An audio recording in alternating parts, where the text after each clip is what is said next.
అందరికీ praise lord. దేవుని నామానికి మహిమ కలుగును గాక. మీరందరూ బాగున్నారు కదా? మీరు పెడుతున్న ప్రతి ప్రార్థన రిక్వెస్ట్కి అనేది మేము ప్రార్థన చేస్తూ ఉన్నాం. మా ఆశ అంతా ఒకటే, ఎక్కడైతే మీరు తృణీకరించబడ్డారో, ఎక్కడైతే వెలివేయబడ్డారో, ఎక్కడైతే గుండెలు పగిలేలాగా ఏడ్చారో అదే స్థలాల్లో నా ప్రభు మీ అందరినీ హెచ్చించబోతున్నారు.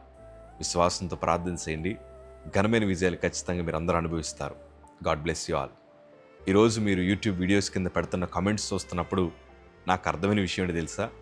మీలో చాలామంది ఒంటరిగా పడి ఏడుస్తూ ఉన్నారు.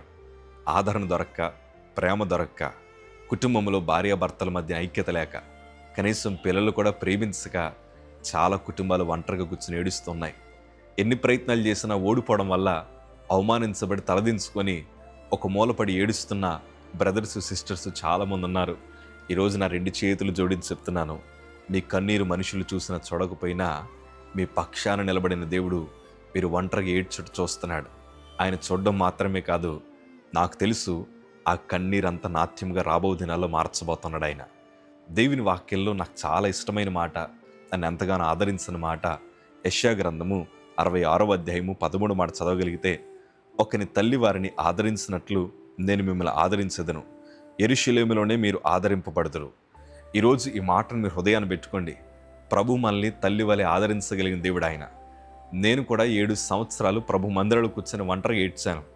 ఎందుకంటే నా జీవితం ఎటుపోతుందో నాకు అర్థం కాని పరిస్థితి. ప్రభు సేవకుడిగా నేను అభిషేకించబడిన తర్వాత సువార్త ప్రకటించడానికి కూడా అవకాశాలు నాకు రాలేదు. పైగా చుట్టుపక్కల ఉండే వారందరూ కూడా నన్ను అవమానిస్తున్నప్పుడు ఏం చేయాలో అర్థం కాక ప్రభు సన్నిధిలో పడి ఏడుస్తూ ఉండేవాడిని. దేవా, నా గమ్యం ఏంటో నాకు తెలియట్లేదయ్యా, నా బ్రతికేంటో నాకు తెలియట్లేదయ్యా, నా భవిష్యత్తు చూస్తూ ఉంటే కలవరం వస్తుందయ్యా. హృదయం అంతా భయం చేత నింపబడింది. అసలు ఏం జరగబోతుంది నా జీవితంలో ఒక క్వశ్చన్ మార్క్ వచ్చింది. ఎందుకంటే ప్రభు సేవలోకి వచ్చాక సంవత్సరానికి 3 మీటింగ్లే, సంవత్సరానికి 2 మీటింగ్లు వస్తూ ఉండేవి.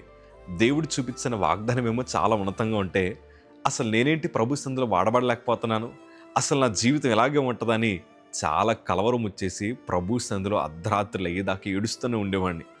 చాలా భయం అనిపించేది.